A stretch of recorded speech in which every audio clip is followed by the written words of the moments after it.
What's change?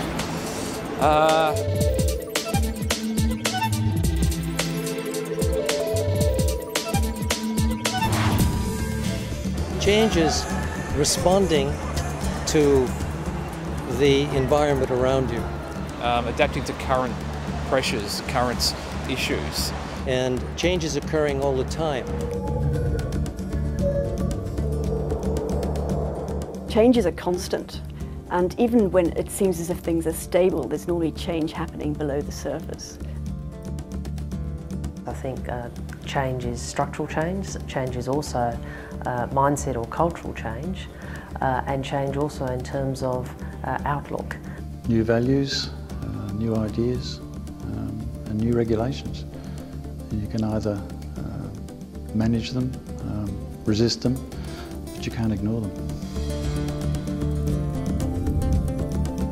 Change to the oil and gas industry is incredibly important. I mean, this is an industry that's been going for more than 100 years on whose sort of foundations a lot of the world economy was effectively built. I mean, we're so dependent on oil and gas. I think that there's some bemusement in the industry about how they should be coping with the negative image that has been developing.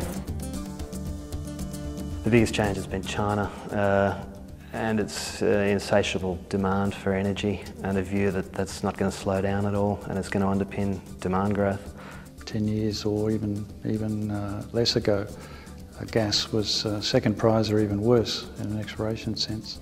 It's just a massive change in costs for the industry and public perceptions, I suppose.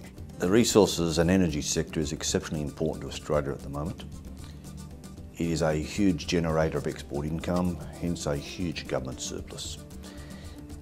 We've basically serviced our traditional markets, which have been very good to Australia, places such as Japan and Korea.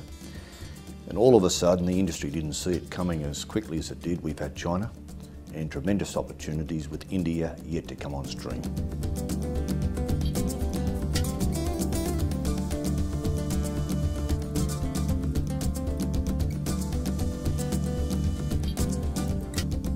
I mean, they're in the driving seat and they don't have to change. I mean, the whole world runs on petrol. Their reputation is one that is declining because people think that they're behind a lot of the global warming. I mean, what do? Just dictate, stop selling oil? No, you can't. The whole community just stops. In the past, it's been very inward-looking in the industry. It hasn't needed to be proactive.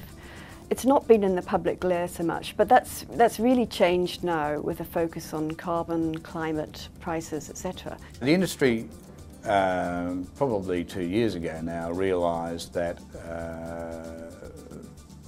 the debate on climate change wasn't going to go away, and rightly so.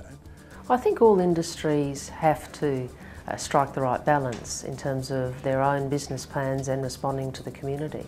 I suppose what I would do is encourage the oil and gas industries to recognise where we are heading, and I think many people in the industry do.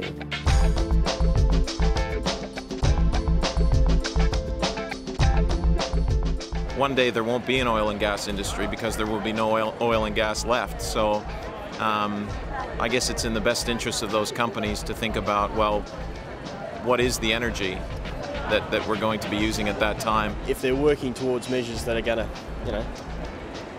make them environmentally friendly and conscious and all that type of jazz, it's certainly going to make us more receptive to keep using those industries as a society, I suppose.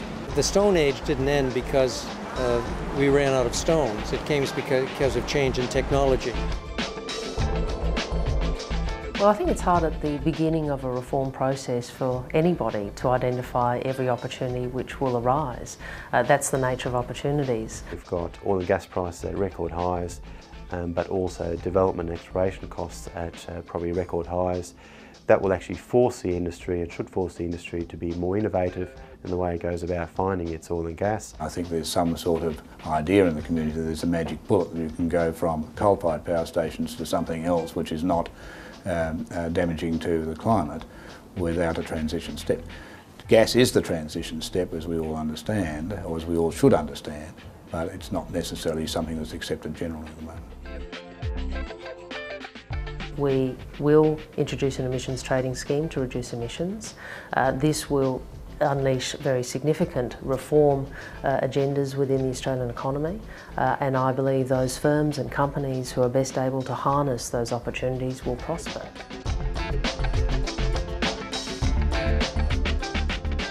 APA is to be commended for its leadership. It represents an industry that's globally important.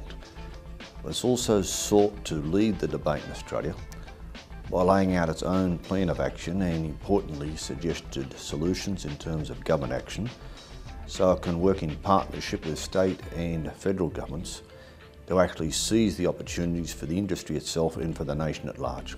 I do believe Australian industry is innovative and creative enough to grasp this challenge and demonstrate just how cutting edge we can be to the rest of the world. There's an old axiom that if you are responding more slowly to change than the environment around you is changing, the end is nigh. And I don't think that that is the case for us.